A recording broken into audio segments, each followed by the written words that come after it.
Tom Brady and Roger Goodell were back in court yesterday and did not reach a settlement. Apparently, Brady was once again ready to consider striking a deal, being open to serve a one-game suspension for failure to cooperate, according to NFL.com. And the league was willing to cut the suspension to 3 games if Brady were to admit guilt, that via the New York Daily News. However, it never got to that point due to the NFL's insistence on Brady admitting to guilt, knowledge, and or responsibility in connection with the alleged deflation of footballs.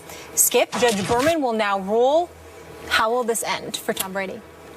Ryan Clark, this is going to end in the near future the way I said it was from the start, just after the Wells report came out. Tom Brady will be granted what they call a stay, an injunction. He will play game 1, 2, 3, and 4. What happens from there, I'm not sure. But I was told yesterday by a source close to the proceedings that it's possible that Judge Berman, and this is within his power, will appoint an independent arbitrator to then review the case again. So we'd have to go through the whole thing again before an independent voice. It would be up to Judge Berman to select that individual, whoever it might be. And there's a chance also that obviously that Judge Berman would just feel compelled, feel responsible enough in the next day or two to go ahead and rule one way or the other, knowing full well that whichever way he rules, the other side will immediately appeal. And it will move right on up the ladder to the Second Circuit Court of Appeals. So that's a possibility. I am told that once again, as you pointed out from the NFL, was it NFL Network report? You know, about the settle? Yes, yep. Yeah, Brady offered again yesterday to settle by taking 1 game with 0 admission of guilt, and that did play favorably with Judge Berman, because that was the only small hope he had for a settlement on either side. Clearly, the NFL has already dug in and said, no way. All I know for a fact, and I continue to hear this from sources close to Tom Brady, he is as dug in as he ever was from the start. He is prepared to fight this to its legal death. He's weary of it. He's lost a little bit of spirit. I didn't think he played very well, especially in the first quarter the other night. Then he rallied his troops a little bit with a nice end of the half 2-minute drill drive. Right. But again, is it wearing on him? Yes, it is. Does he think he has enough momentum to go win this in court? Yes, he does, in the Court of Appeals. And if he did prevail, the end game here is to discredit the commissioner. And there is some thought that it could put the commissioner in jeopardy of keeping his job. Wow. Stole a little bit of my thunder, because I think the same thing is going to happen. Tom Brady is going to play in the first 4 games of the season, no matter how it happens, whether Judge Berman rules for him or they have to go to the next court and appeal. He's going to get a stay. He's going to play in those games.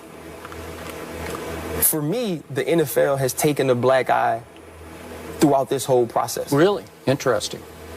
Roger Goodell, the reasons he's lost a lot of these cases once other people were brought in to hear him is because he does kind of skirt the rules of the CBA. Like he does. Eric Winston texted me last night because I tweeted something going back and forth with the fan. You know, it said something about the CBA, about the generally aware quote-unquote statement is something that Roger Goodell put into place after Spygate. He was like, you know what?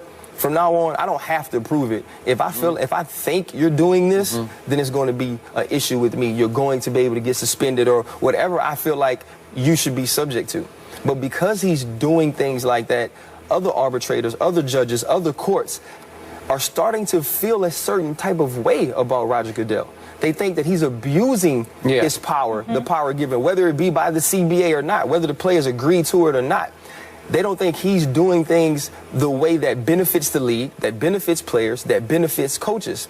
So I can definitely see, too, Judge Berman saying, you know what? I'm just tired of it. I'm tired of Roger Goodell. Even though we don't like to get involved in these cases, Tom Brady, you're playing the first game. You were willing to do something. The issue here is the two things, the thing that the NFL wants and the thing that Tom Brady wants, they just happen to be the same thing. Tom Brady wants in no way to admit that he was guilty, that he knew about it, that he had anything to do with. In the NFL, that's all they want. I think if he even said, man, y'all don't suspend me at all, I'll say I did it. I think they'll take that. Oh, sure They'll take that. Leap on that. Just to be able to say the Ted Wells report. I would agree. These millions of dollars we spent on it were well worth it because we got to the bottom of this. When in truth, they didn't really get to the bottom of it. Now, football people, myself included, do I believe he had something to do with it? Do I believe he had some knowledge of it? I do. But there's no proof of that. And so with there being no proof, Roger Goodell needs Tom Brady to say, I had a part in it. He needs Tom Brady to validate this situation. And like you said, I don't know if his job's in jeopardy. I'm not sure he cared. If y'all paid me $44 million last year, I wouldn't be at work anyway. Oh. My God, the things I could do with that. But when you look at the situation, he's lost favor finally. With some of these other things, if you look at the Hardy case or the Ray Rice, when he was able to come back and kind of fix it as far as people were concerned after the video, Adrian Peterson, because of these acts, the acts committed by these guys, he could pretty much, as far as public opinion, do what he wanted. He could say that you're never going to play again, you're suspended for a year, anything. He could pretty much do what he wanted. NFLPA bent a little bit to give him that by putting these guys on the commissioner exempt list.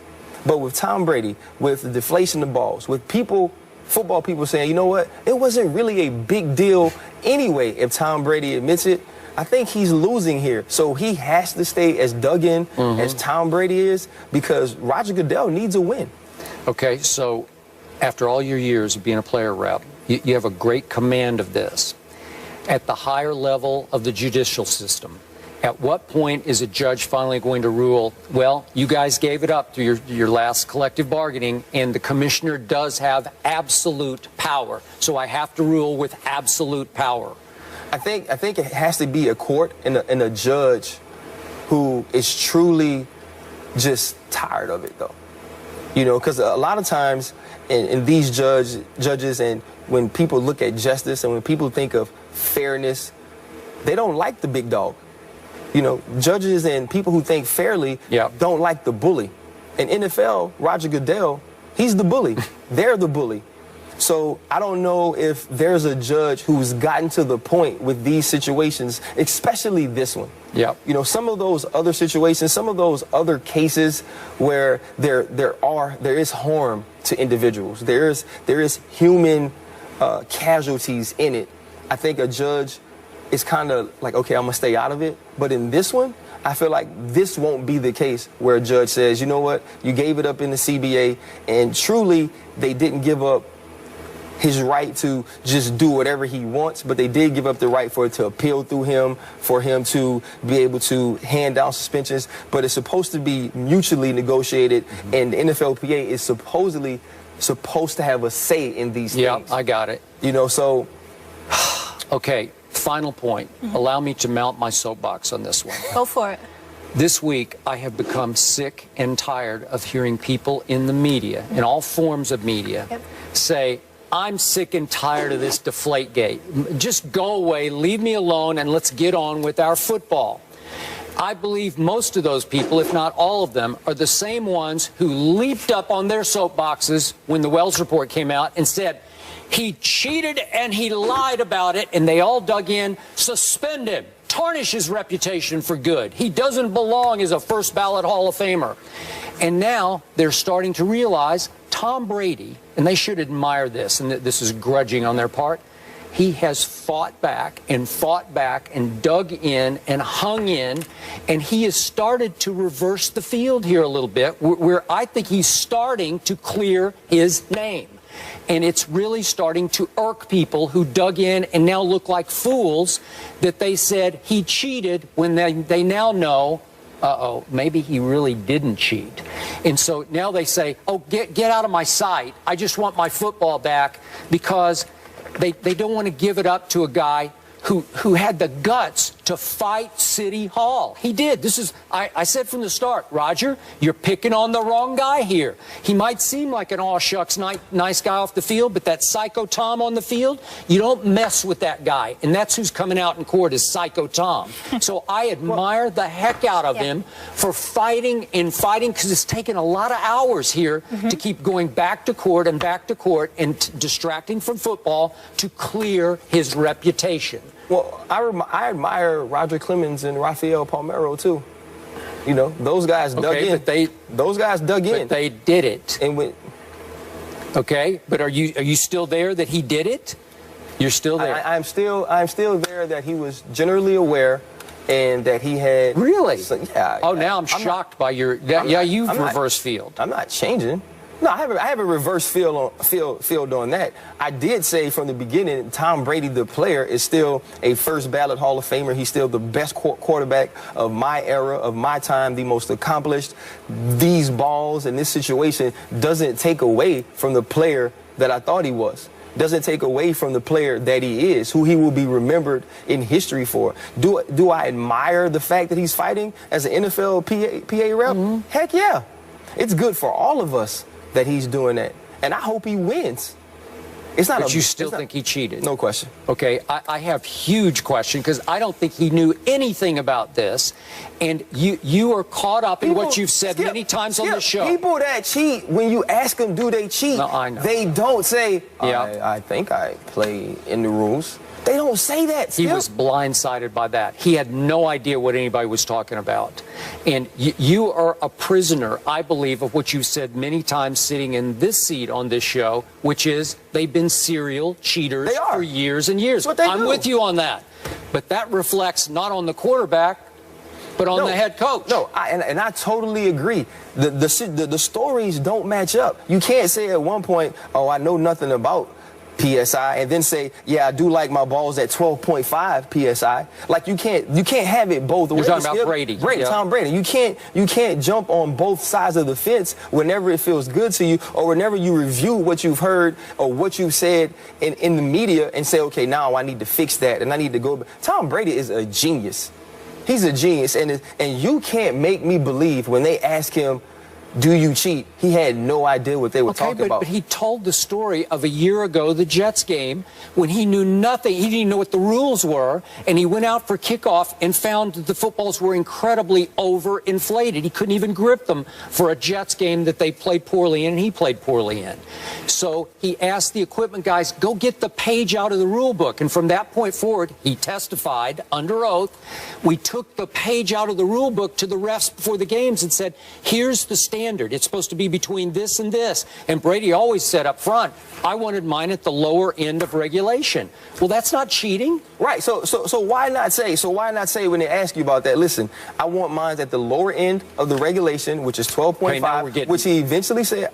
Yeah, and we're getting deep here, because we're nitpicking with it, and we're going deeper into it than probably was intended. Remember, Brady's MO has always been, I will let my play do my talking. With the media, he tries to say less than nothing to the media. Right. Just a lot of aw shucks, we're trying hard, we're going to do better next week. So he didn't want to give the media anything or give you anything. This wasn't about football, though. That's about football. This is about his life. What have his actions said to you? This is about who he is. His action says he doesn't want to go down as a cheater. Okay. The same way when you point your finger at federal judges in Congress and say, I did not take steroids. Palmeiro, you're talking about. Yes. Okay. He did testify under oath. Tom Brady, who has a spotless reputation, flawless reputation, that he knew absolutely nothing. It was. Okay. All right, gentlemen. So where we are right now, a ruling should come down this week, and then there probably will be appeals. So this isn't going away anytime soon. But I like a point that you brought up. The point of contention, or the sticking point holdup here, is the admittance of guilt on both sides. Well, I thought I made a couple of good points. You made great points. But you do it so often, though. She's just trying to big up the rookie. Now we know what's going on. She's just trying to big up the rookie. Next question. Stop it. It is never easy for me or Andrew Luck when he faces Tom Brady and the Patriots. Apparently, he isn't into watching them either. Find out what has Luck salty when we come back. Oh.